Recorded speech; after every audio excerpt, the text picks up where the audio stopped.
Hey YouTube, this is Nina. I hope everyone is doing well. I'm just gonna get right into it. We're on chapter 9, the first inhabitants of America. Now, at the time of which I write, the cluster of islands now known as the Bahamas was one solid piece of land, only separated by only a small stream about 50 feet wide from the continent of America, of which it then formed the easternmost point. Now, this point was one of the most lovely spots on the face of the earth. The climate, although far from tropical, was still clear and warm enough to favor a truly tropical vegetation. Beautiful forests of almond, citron, and orange trees abounded, while the green valleys were traversed by silvery streams of pure and clear as crystal, whose banks were covered with profusion of rich and rare flowers. The delicious grape and other fruits of the richest flavor were found in abundance, while almost in the midst of this natural garden, a huge volcano reared its lava-crested summit high into the clouds. Hold on, let me adjust the lighting.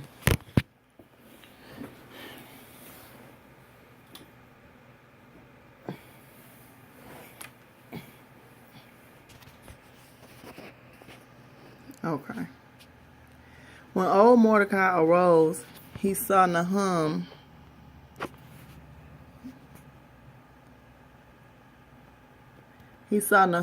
and Haram with their wives standing beside him, their eyes riveted in wonder and rapture on the lovely landscape before them. "Oh, Father," Hermon cried, what an enchanting scene. Is this beautiful country indeed the land given to Israel by the merciful, the good, Haya? And filled with joy, she threw herself into the arms of her husband. In the meantime, the wind, which had been blowing very strong during the last 12 hours, grew in violence until at last it changed to a heavy storm. The sea, before so quiet and smooth, was lashed into foam. Its waters ascended on high in monstrous waves, and chaos seemed to reign supreme over that boundless expanse. The vessel of our fugitives soon began to feel the influence of this change. It was thrown about like a play ball in the hands of a giant. Anon it was lifted high into the air on the crest of a towering wave, and then it sank out of sight as if swallowed up by the roaring waters. Finally, a wave mightier and higher than the rest seized the frail bark, held her one moment suspended over a terrible abyss, and then threw her high on the shore. On striking the land, the huge structure burst asunder, but the receding water left her high and dry, and our Israelites, although dreadfully frightened, found themselves safe and sound on the promised soil. Our friends had been spellbound and awe-stricken when the storm arose, and they began to feel the violent motions of the ship, but Mordecai, whose coolness fortunately never left him for a moment, quickly drove them into the interior of the vessel, covered the holes with the doors made for that purpose, and then tying himself to one of the rowers' benches, he alone remained on the deck. When the vessel went to pieces, the bench broke loose, and the old man fell into the hole, but he fell on one of the beds of moss and dry leaves, and therefore suffered no injury other than somewhat violent shock.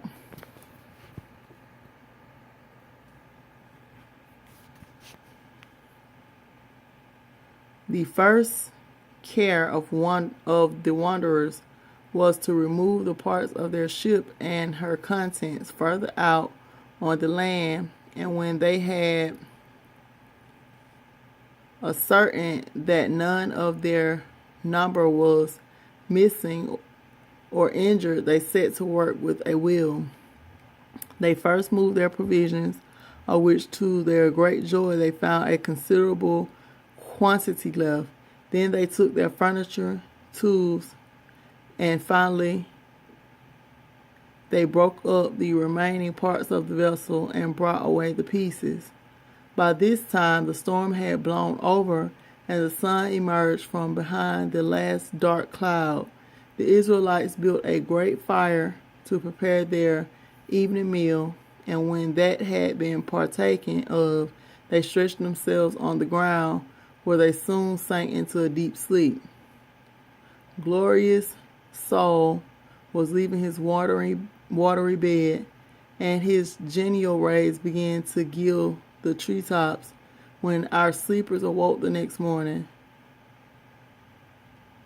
They arose much refreshed, and then the old Mordecai kneeled down to morning prayers. After that he arose and formally resigned into Nahum's hands his office as chief of the Israelites.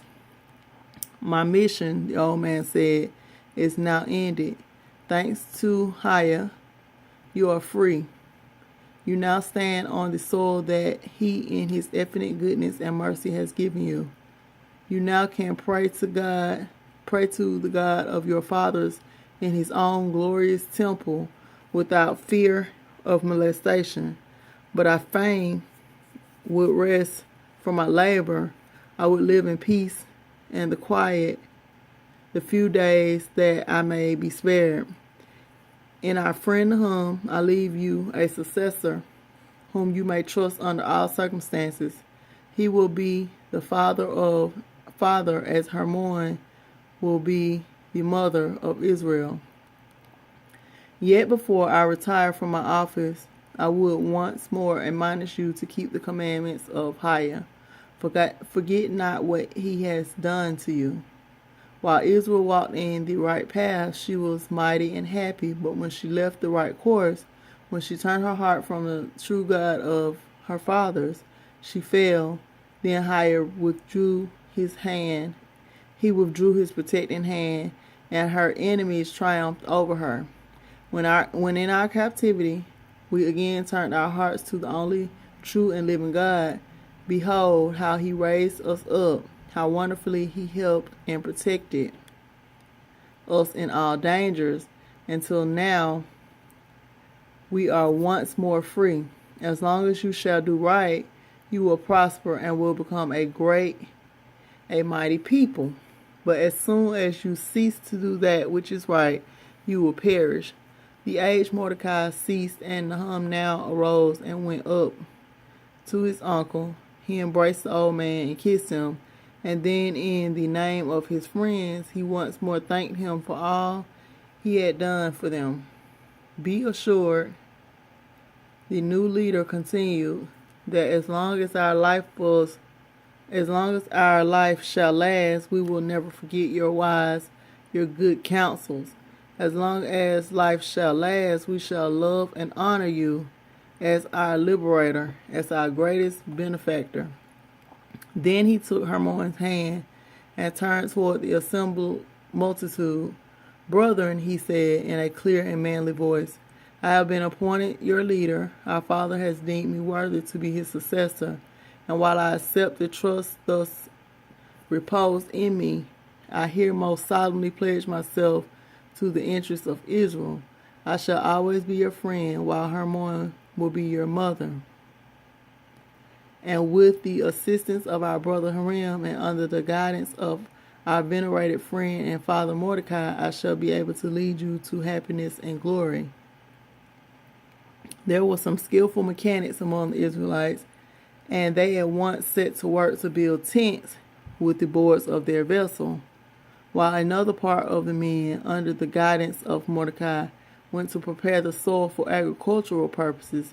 And as the old man had not neglected to bring with him a large quantity of grain and different seeds with which to sow their well-cultivated acres, all soon were comfortably settled. Now Nahum was formally installed as king, and under his rule, the young colony soon began to prosper. Fruit, vegetable, and game were found in abundance and in the new country, and while a party of skilled hunters supplied the tables of the inhabitants with savory meat, the inland streams contributed various kinds of finny tribe. It was now the month of November, and the rains that annually set in this new country instead of the severe winter of other lands soon began to fall. The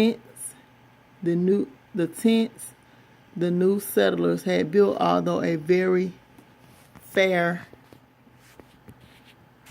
protection for the present, were too frail in construction to afford an entirely secure shelter for a longer time, and it was therefore resolved that as soon as the rain should cease, they would commence the building of a regular city.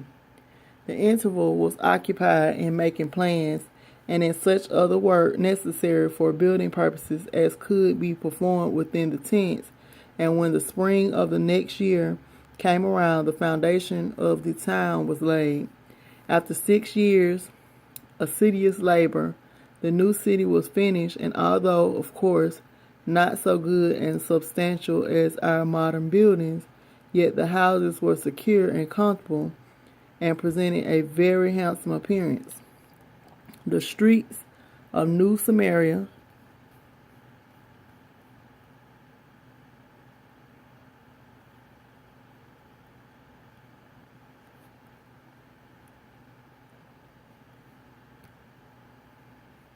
The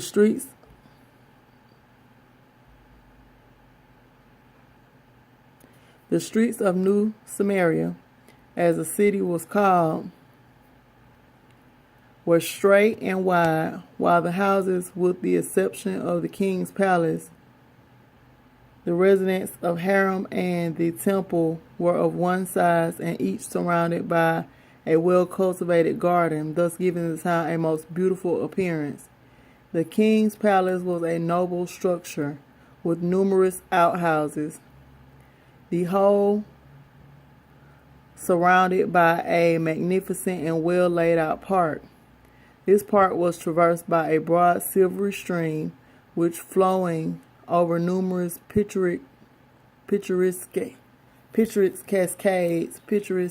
cascades, formed several splendid waterfalls in miniature, and on arriving in the middle of the grounds, expanded into a beautiful lake. Stately trees, over whose crowns the summers of centuries had passed, and which had been left standing when the park was laid out, harbor in their branches armies of rare birds of richest plumage. Delicious grapes of golden and purple hues clustered on leafy vines and were interspersed with the yellow, orange, and the purple plum and the sweet almond. Flowers rich and rare emitted their delicious fragrance, and altogether this garden was in all respects a perfect counterpart of Eden. The house of Hiram, too.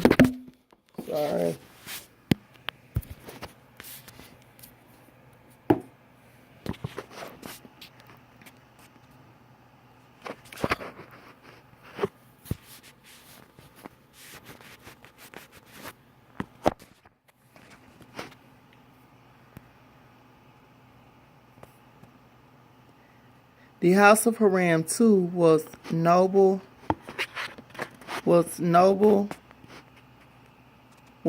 structure, and it also was surrounded by a beautiful park, while the temple that stood in the center of the city rivaled the famous Temple of Solomon in magnitude and elegance. In the king's palace there was a suite of 3 rooms fitted out with all that ingenuity could invent. and persevering industry could accomplish for elegance and comfort. These were the apartments of Mordecai, a fitting tribute of love and veneration on the part of the good old man's grateful countrymen. Lamech too was an inhabitant of the royal palace. It was little more than 6 years after the landing of the Israelites. In a large hall of the king's palace, furnished in the most gorgeous manner, seated on a throne ingeniously constructed of the costliest wood, was Mordecai. On each side of him sat Nahum and Hermon in their royal robes, while Hiram and Tamar occupied 2 chairs at the foot of the throne. The higher officers of the realm and of the royal household formed a semicircle, in the center of which stood Ezra, the high priest, and on his right hand a comely, dark-eyed boy, about 5 years old, and on his left a beautiful little girl of about 3 summers. These children were the son of Nahum, named Mishael, and the daughter of Hiram, named Deborah. And that day had been chosen for the celebration of their circumcision, a ceremony that had been postponed until it could be performed in the king's palace.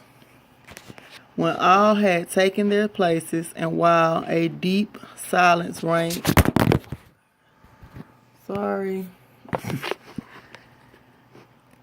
and when a deep silence reigned throughout the assembled multitude, Ezra fell on his knees and, raising his hand on high, offered up to Yahweh a fervent prayer, in which he was joined by all present.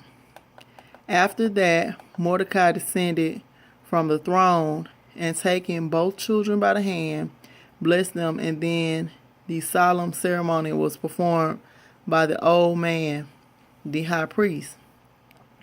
This done, a sumptuous repast was served up in the garden of the palace, of which all the people partook, and great were the rejoicings of the assembled multitude. Hermon, whose stately form and queenly bearing commanded the respect and admiration of all who beheld her, moved among her guests like a mother and sister. She had a kind word, a sweet smile for everyone present, and wherever she appeared, she was greeted with the loud manifestations of love and veneration. Tamar, the lovely Tamar, was also there, and she likewise received the hearty congratulations of her friend and countrymen. At length the feast was over, and the Israelites dispersed over the extensive park, some listening to the sweet strains of harp and lute, while others strolling along the banks of the beautiful lake, while the younger portion of the assembly sought the remotest parts of the enclosure to listen to the sweet voices of the feathered songsters, or in some cool and shady arbor to forget all around them in love's sweet communion. In a little while the sound of trumpets became audible, and headed by a band of music, a procession of beautiful children dressed in white was seen to emerge from the palace. After them came a little carriage wherein sat Mishael and Deborah, and which was drawn by 6 boys arrayed in gaudy colors, while a file of other boys dressed in the fashion of David and Solomon's time closed the procession. They went over the greatest part of the park, and on their march they were joined by all present in the enclosure, who had been attracted by the sounds of the music and the novelty of the scene. And at the entrance of a huge canvas tent that had been constructed on the bank of the aforementioned stream, and at the foot of one of the waterfalls, stood Nahum, Hermon, Hiram, and Tamar, reviewing the advancing procession. And when it had passed, the children were left to their plays under the supervision of some older attendants, while the guests were invited into the tent where another band was playing up to the lively dance. Here, led by Nahum and Hermon, all soon were in motion, and the dancing was kept up until near the 10th hour. Then followed the sumptuous evening meal, and after that the dance was resumed. It was near the 5th hour after midnight when the company separated, all highly pleased with their generous chief and his beautiful queen. And so the first inhabitants of America lived on, alternately working and feasting, little dreaming that their happiness would ever come to an end. As yet old Mordecai was with them, and his counsels prevailed. Well did he know that the happiness and prosperity of his friends was the work of the God of their fathers, and most conscientiously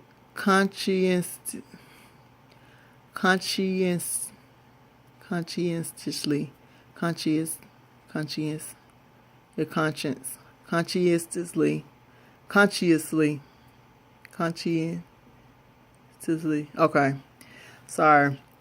And most conscientiously did he admonish them to walk in the right path, but old age now began to show itself in all earnest, while the anxiety, trouble, and exposure he had endured during the last 10 years of his existence had done their share in undermining the once vigorous constitution of the liberator of the Israelites.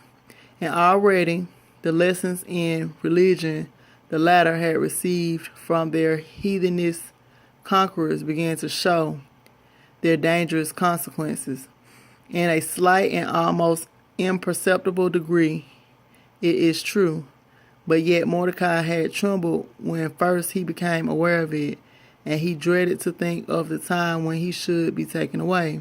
He had remonstrated with Nahum and Harim on the subject, but although they had admitted the truth of his observation and had done everything to quiet him, they had not satisfied him, and the old man began to fear that even his nephews were in danger of falling into the errors of the rest. But he had done all he could do, and nothing was left him but to pray to higher to guide and keep his friends in the right path. Now this old man did often and earnestly, but how his prayers were answered, we will see in the following chapter. Okay, so that was chapter 9. I'm going to stop and then I'm going to restart for 10.